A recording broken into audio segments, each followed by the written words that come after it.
Bonjour à tous, j'espère que vous allez bien. Alors bienvenue pour une nouvelle vidéo. Aujourd'hui je vous présente un nouveau véhicule que j'ai acheté il n'y a pas longtemps.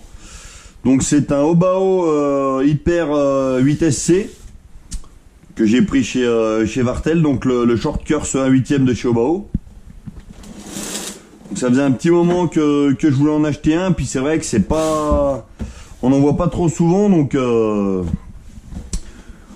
là j'ai fait un peu gaffe pour arriver à en choper un et du coup ben voilà, c'est bon, maintenant il est à la maison.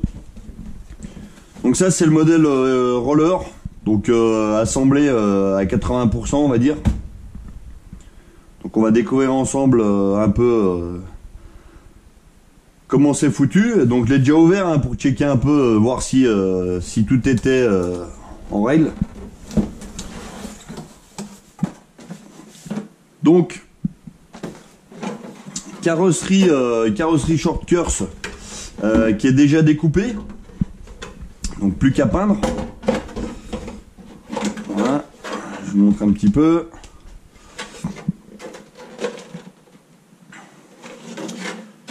Donc là il y a deux bons renforts de toit assez épais.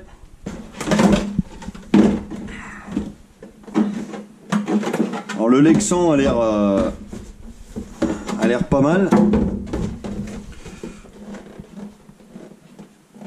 Ouais. Il est assez flex. Ou pas. Là on voit déjà quand ça plie, ça commence à faire de la petite trace blanche. Donc flex, mais ouais, à voir. À voir, de toute façon quand celle-là sera foutue, je pense que je mettrai un carreau incassable. Ouais d'ailleurs quoi, à peu près. Il n'y a pas les mêmes épaisseurs partout. Alors sur les ailes on est plus épais sur les ailes que sur les flancs. Bon, après les flancs c'est pas trop gênant. Enfin voilà, à voir.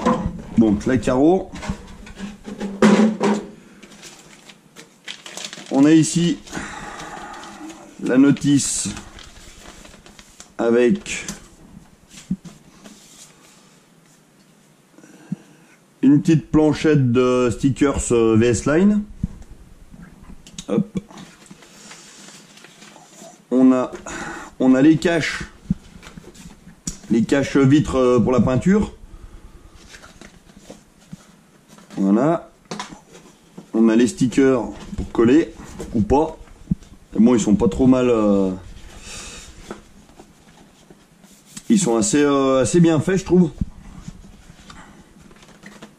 Ouais.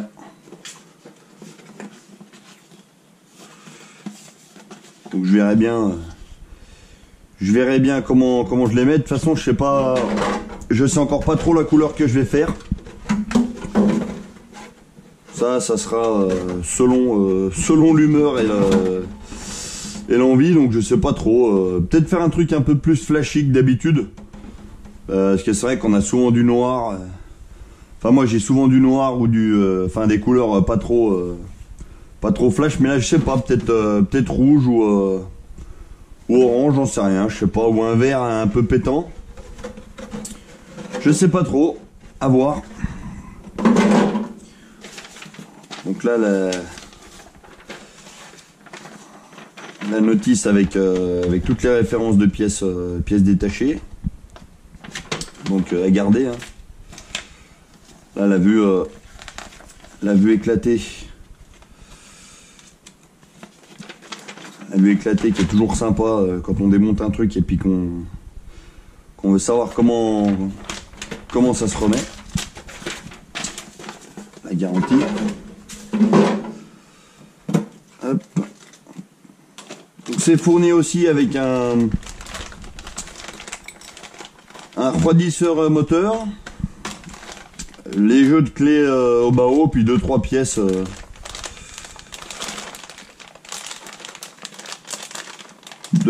de remplacement. Ah donc classique. C'est fourni avec un pignon 13 tours. Tiens, je viens de voir, j'avais pas vu Un pignon de 13. Donc en module 1, hein, c'est du module 1. Quelques rondelles, quelques pièces. Des clips de carreaux qui m'ont l'air... ouais, c'est les mêmes que sur le SV. Que sur le VSE, je veux dire. Ouais. Voilà, donc 2-3 pièces. Donc les gommards. Donc gommard short curse. Donc la gomme est...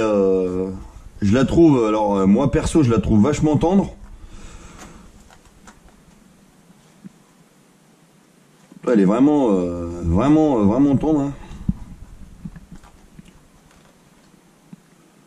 Je pense que vu le profil du pneu, sur tout ce qui est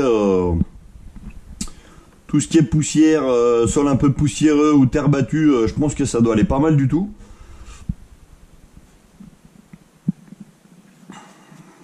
Donc à coller hein, avec les mousses. Bon après les mousses comme ça à la main, on peut pas trop...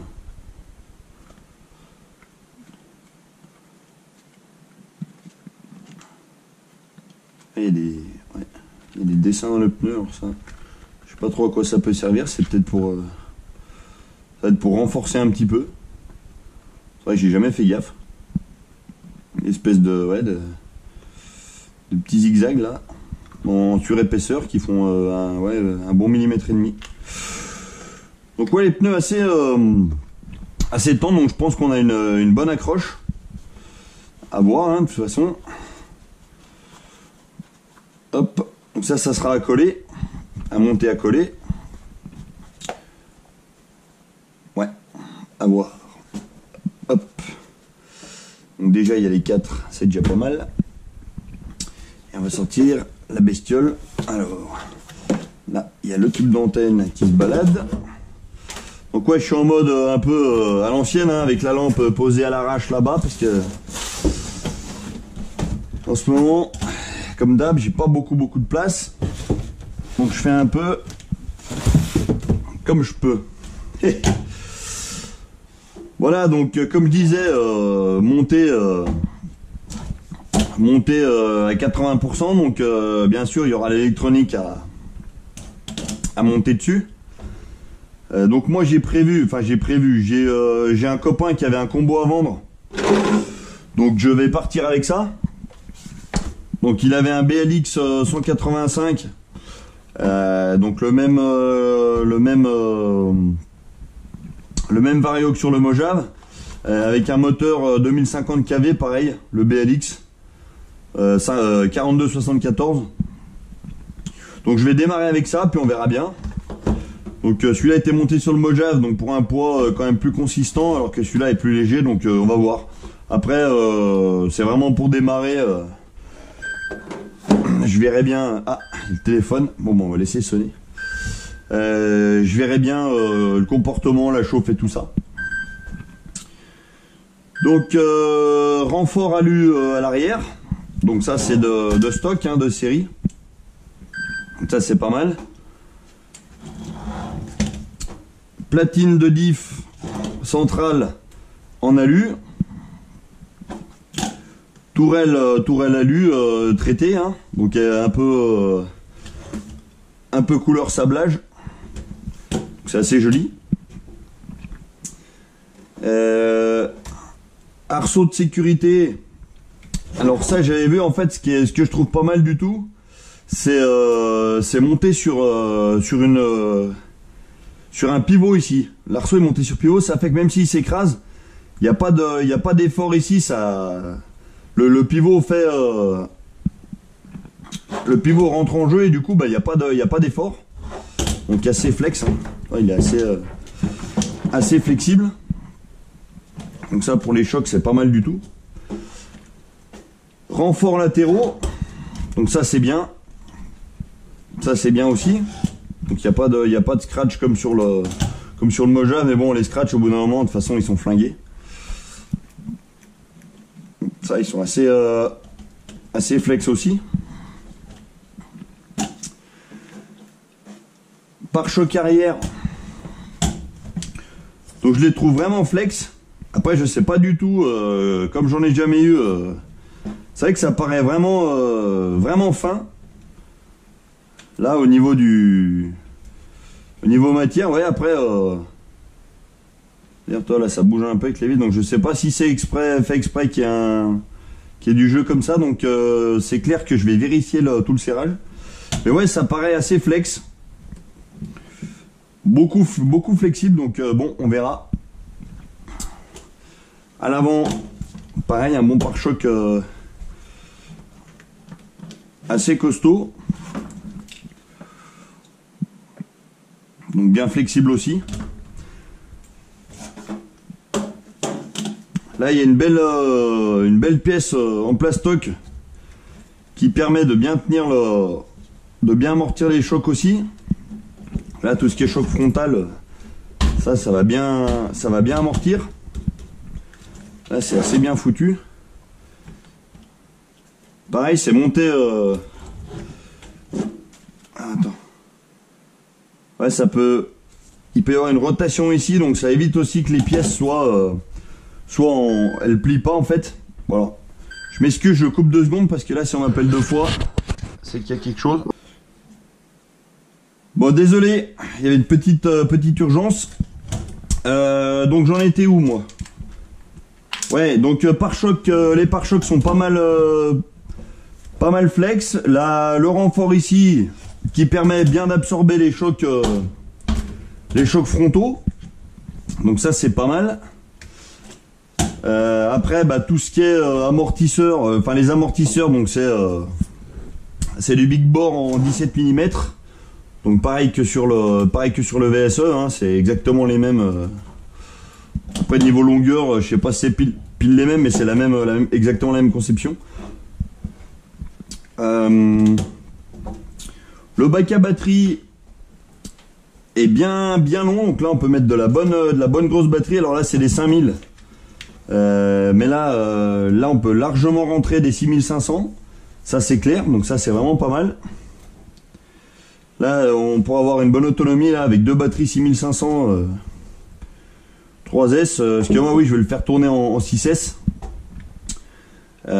C'est pour ça que le moteur là-bas, on va voir comment ça se passe. Peut-être que je descendrai plus vers les 1600 kV, mais bon, bref, on verra bien. Donc là, ouais, bac à batterie, on a bien de la place. Là, si on vire la mousse et puis qu'on met par exemple, on la met dans l'autre sens, là déjà. Ouais, les 6000 elles rentrent. Les 6500 rentrent facilement.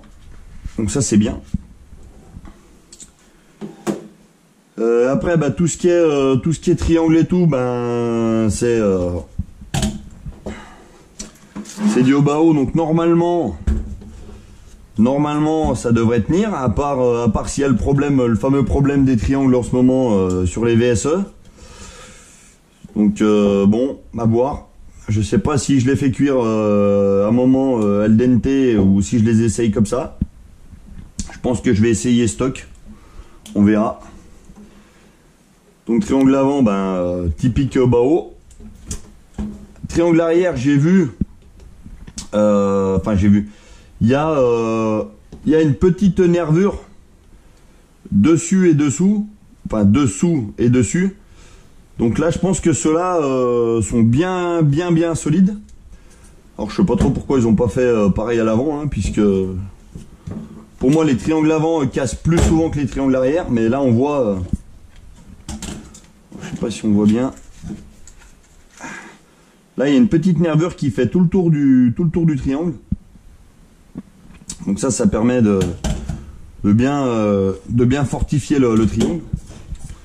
Donc ouais, je sais pas pourquoi ils l'ont pas fait là, peut-être une histoire de place ou je sais pas. Ouais, c'est...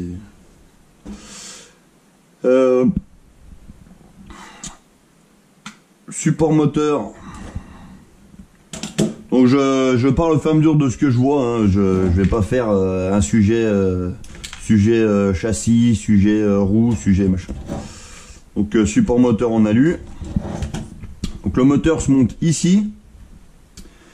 Et apparemment, je vais vérifier un truc.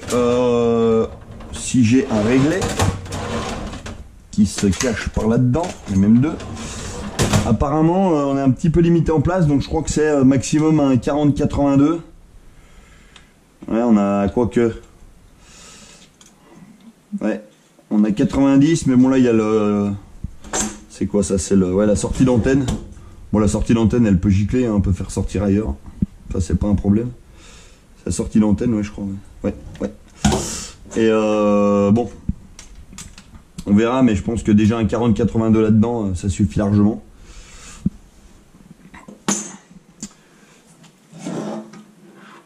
La boîte radio, elle doit être là-dessous. Donc là, platine en alu, où je vais monter le variateur, il va venir ici. Variateur ici, moteur ici.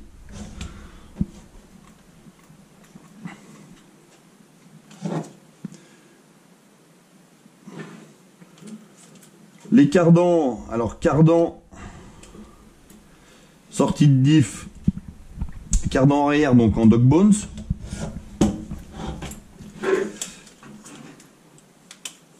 Par contre, cardan arrière côté roue CVD à l'arrière.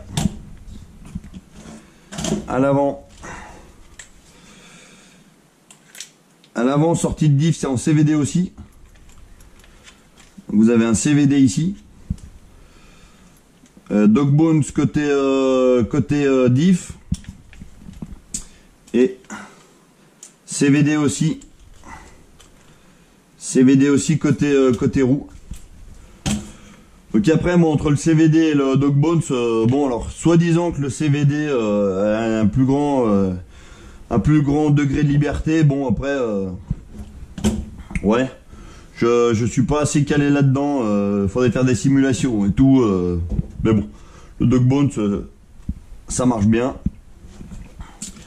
Donc ouais, dog bones sortie de diff arrière, puis là à l'arrière. On a dog bones aussi, ici, ouais. Voilà. Ah ouais, ils ont livré, alors livré d'origine, le palonnier ou la corne de cerveau, quand vous voulez l'appeler, en alu.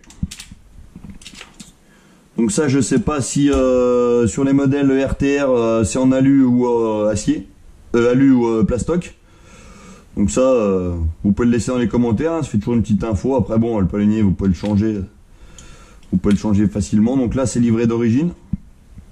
Donc je suppose que c'est un 25 dents, on verra bien. Je compterai. Quoi d'autre? Donc bah, sauf cerveau en plastique. Bon ça, moi ça me gêne pas trop, hein, c'est en loisir. Donc bon. Après, c'est sûr qu'en alu, ça permet d'avoir une direction, d'avoir moins de flex. Donc, pour ceux qui vraiment cherchent la direction très très réactive, c'est sûr que c'est peut-être mieux. Mais moi, en tant que loisirien, ça me gêne pas. Biellette avant, biellette de direction réglable. Là, pareil. Biellette supérieure réglable. Biellette arrière réglable. Donc ça c'est pareil, hein, je sais que sur le VSE en RTR, il y avait un ou deux petits réglages à faire pour tout ce qui est carrossage et ouverture. Donc là, ben je ferai. Là on voit déjà, il y a déjà du. On voit déjà que les rôles arrière sont déjà dans le bon sens, ont déjà l'angle fermé, pas comme ça. C'est déjà pas mal. Bon après ça va être une fois que j'aurai mis les roues. Barre d'équilibrage.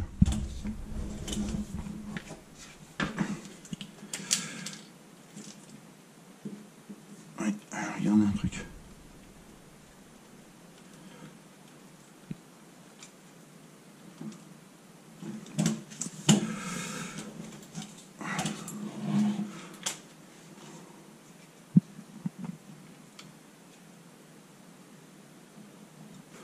Ouais.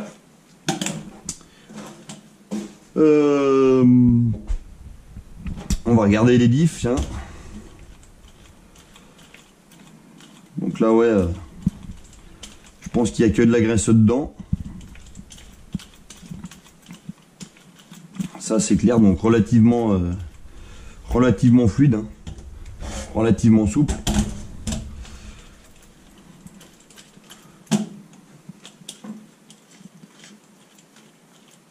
Ouais, très souple, hein. Très souple. Au milieu, ouais, au milieu, c'est pareil. Voilà, avec sans les pneus, on peut pas trop juger, mais bon, de toute façon, il y a 90% de chances que ça soit que de la graisse. Quoi d'autre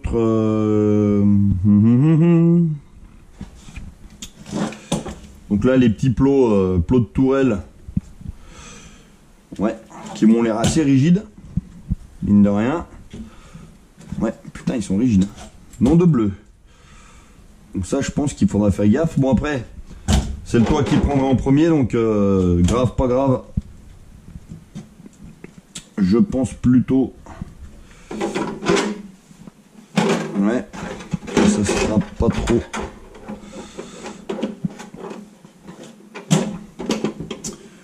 Ouais.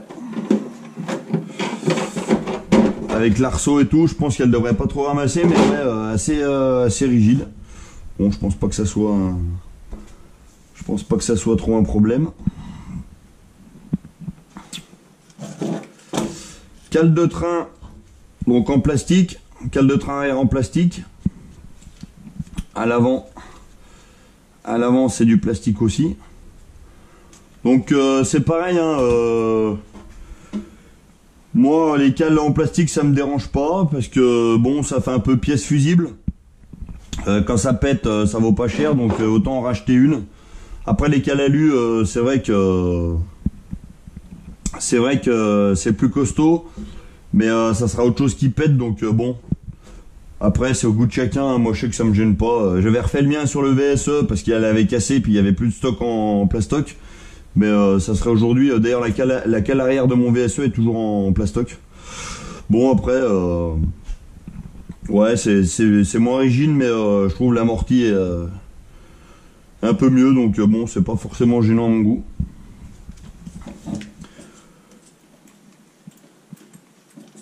Donc voilà. Après, qu'est-ce que... Oh, j'ai certainement oublié plein de choses, mais...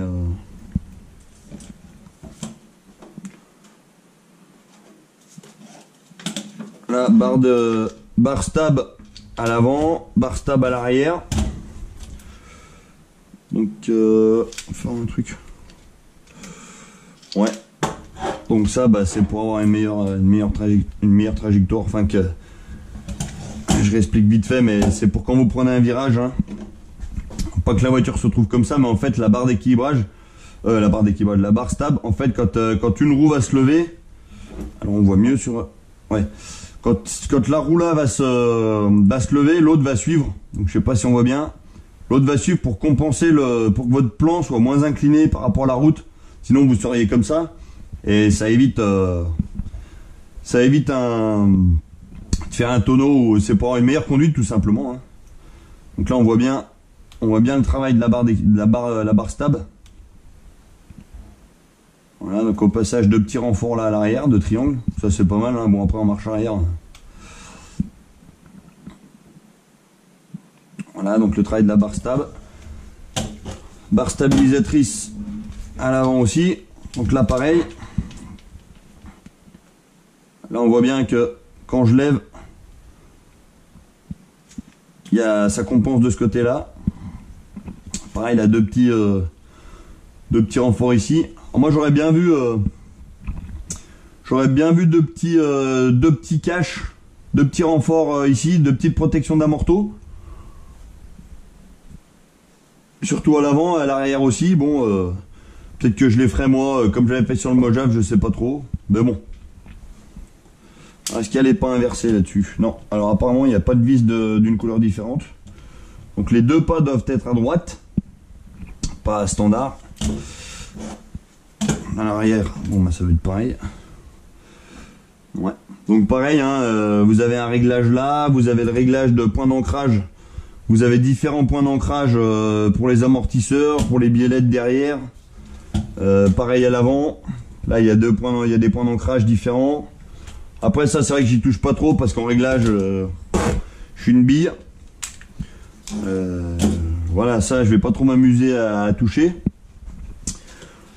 Qu'est-ce qu'on peut dire encore? Alors le châssis, j'ai vu un truc qui me plaisait bien. C'est en fait, donc châssis alu, hein, forcément. Et il y a un truc que je trouve super bien pensé, c'est ces deux nervures ici. Et là, ça rigidifie vachement le châssis. Parce qu'elles sont, donc c'est ça, c'est fait à la presse. Et du coup, ça permet d'avoir un monstre renfort niveau pliage, niveau flexion. Donc ça, c'est vraiment une bonne idée. Ça, c'est vraiment une super bonne idée. Ces deux, c'est, comment on pourrait appeler ça, pas des longerons, mais des nervures, des nervures, on pourrait appeler ça comme ça. Donc ça, c'est vraiment super bien pensé, ça.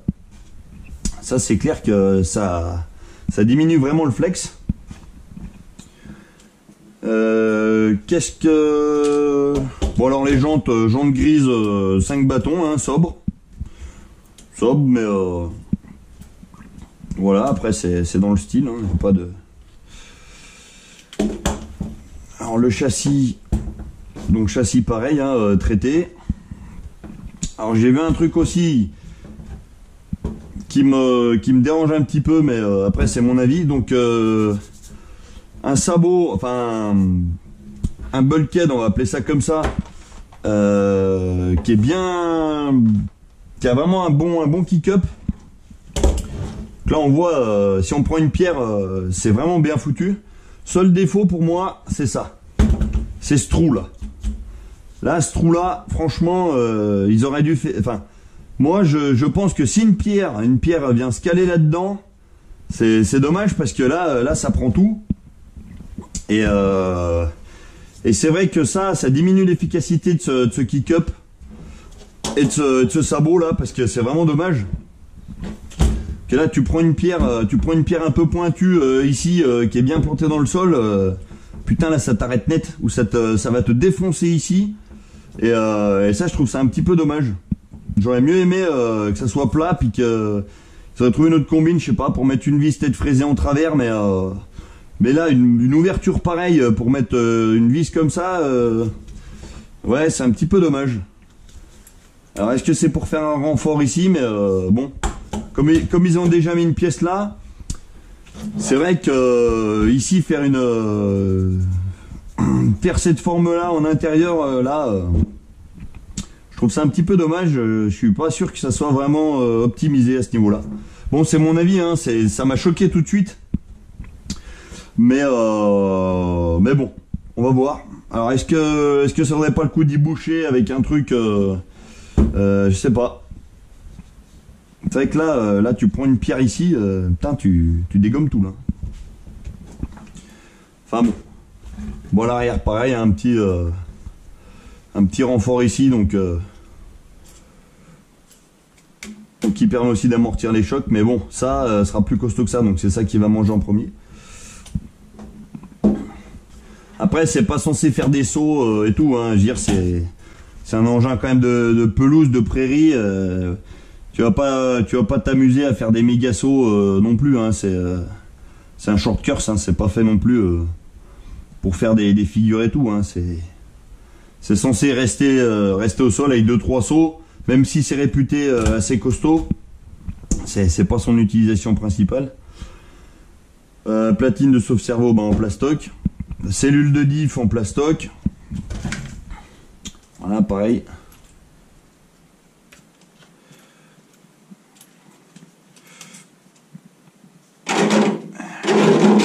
Voilà. Je embarque tout. Donc là on a les vis de réglage de débattement de suspension. Là à mon avis, ouais, je sais même pas si elle touche, je pense qu'il faudra les visser un petit peu. Là pareil à l'avant je suppose, ouais. Voilà, donc un petit réglage en plus ici. Qu'est-ce qu'on peut dire? Donc module 1 forcément. Biellette de cerveau réglable. Donc avec le petit, donc je pense que ça se fait qu'un clips. Je pense qu'ils ont dû faire le même diamètre pour qu'un clips rentre dedans, pour régler votre zéro en fait. Régler le zéro avec le cerveau, enfin que les roues soient bien parallèles quand votre trim il est à 0. La tourelle alu, alors je les ai mesurées, elles font 4 mm d'épais. Donc c'est pas, je crois pas que ce soit du 70-75, hein, c'est de l'alu standard, donc pareil à l'arrière. Renfort, je pense que c'est pareil aussi. On n'a pas de renfort à l'avant. Après, est-ce qu'il y aurait eu la place peut-être d'en mettre un, je sais pas, peut-être un petit ici, mais bon avec l'angle, c'est pas forcément, je pense pas que ce soit pas forcément efficace. Donc je pense qu'on a fait le tour. Niveau setup d'huile de diff, je pense partir un peu sur le même setup que le Mojave. Donc peut-être démarrer entre 100 et 150 000 centrales. Et puis 20 000 arrière, 20 000 à l'avant, ou 10 000, 10 000, je sais pas. Mais ouais, je vais me baser là-dessus. Déjà commencer comme ça, voir un petit peu la réaction de la bestiole. Donc ouais, assez content, hein. J'espère que la solidité au bas sera au rendez-vous, hein. Parce que c'est vrai que je l'ai acheté pour ça. Donc je l'ai acheté quand même pour pouvoir bâcher un petit peu, hein. Je vais pas m'amuser à rouler à 2 à l'heure. C'est clair que moi j'aime bien les bagnoles. Si c'est pour mettre dans une vitrine, t'achètes une maquette, hein. Ça c'est chacun fait comme il veut, mais moi je sais que voilà, j'ai pas trop envie de me restreindre. Après je vais l'utiliser normalement, mais c'est sûr que je l'utilise dans de la pierre, des trucs comme ça, ça va manger, mais non, donc assez content, bien fini. De toute façon quand c'est neuf, c'est toujours beau, hein. Là donc les 2 sangles de batterie, hein, standard, il y a pas de. Sur le VSE il y en avait 3, là il y en a 2, mais bon, ça suffit largement. Et puis voilà, qu'est-ce que. Non, je pense que j'ai rien oublié, hein. Donc les jantes, ouais, on peut regarder les jantes. Les jantes sont flex. Les jantes sont flex, donc ça c'est pas mal, ça évitera de casser aux impacts. Je pense qu'il y aura un bon amorti aussi avec les pneus, mais il y a un grip de dingue, donc ça, je pense que sur la route, ça finirait vite fait en slick.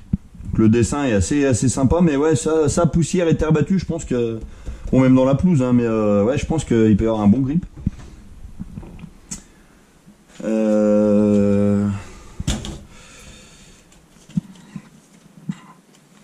Ouais, après. Ouais, cale de pincement alu, hein. Ça c'est si on veut changer l'angle des triangles. Pareil à l'arrière. Là ici en alu. Bon, ça c'est pas le genre de truc. Là on voit que ça sert à régler le pincement ici à l'arrière, mais bon, ça je veux pas trop y toucher, hein. J'y touche jamais, ça, je me fais pas chier avec ça. Voilà, donc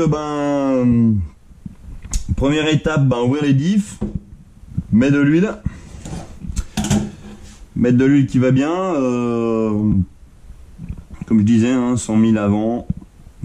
Je vais essayer 100 000, 10 000, 10 000, on verra. Après, tout ce qui est, tout ce qui est fusée, porte-fusée, tout ça, donc je pense que c'est la même qualité, c'est de la bonne, ça devrait tenir. Je me fais pas trop de soucis là-dessus. Donc moteur 2050 kV pour essai. Cerveau, je sais pas encore ce que je vais mettre comme cerveau. Je verrai bien à 20-25 kg. Là j'ai un Power HD, je sais plus ce que j'en ai foutu. Un Power HD 35 kg, mais bon c'est un peu overkill. Après si je vais voir. Je pense que je vais être plus raisonnable. Je vais commander un 25 kg, 24-25 kg. Je vais regarder un GX. Ça ira très bien. Variateur BLX 185, donc 6S, tranquille. Et puis voilà. Puis si jamais j'ai oublié quelque chose, ben n'hésitez pas à compléter dans les commentaires. Hein. Moi, c'est vraiment mon analyse perso. Après, j'ai pas poussé le détail super loin. Hein. C'est vraiment histoire de présenter la machine comme ça en général. Donc bien content, hein, il n'y a plus qu'à essayer. Voilà, donc il y a un petit peu de boulot de peinture, de montage, de collage. Tiens, tu vois, donc les jantes sont percées. Alors ça, j'ai jamais trop compris l'histoire des jantes percées. Je vois pas trop l'intérêt, sachant qu'avec la force centrifuge, tu vas toujours sortir par l'extérieur et jamais par l'intérieur. Donc ouais, c'est un peu... Je sais pas. Il y en a qui disent vaut mieux percer la jante d'autres le pneu. Moi perso, d'ailleurs les pneus, je sais même pas s'ils sont percés là. Moi je vais percer le pneu, ça c'est sûr. Parce que je trouve ça plus logique. Mais bon, ça c'est au goût de chacun. Enfin bref, voilà, donc merci d'avoir suivi cette magnifique présentation. Donc moi j'ai un petit peu de boulot, faut que je trouve le temps de le faire maintenant, parce que c'est vrai qu'en ce moment j'ai un petit peu calmé, mais en même temps avec le mauvais temps qu'on a, puis le confinement, c'est vrai que ça m'a pas trop pas motivé, mais voilà, j'ai fait autre chose. Et donc voilà. Donc bah je vous dis, n'hésitez pas à mettre des commentaires, il n'y a pas de problème, hein, compléter, préciser, poser des questions sur tel ou tel point de la voiture. Voilà, il n'y a pas de souci, je vous répondrai dans la mesure de mes connaissances, hein, comme d'hab. Voilà, et ben je vous dis à bientôt pour une prochaine vidéo et salut à tous.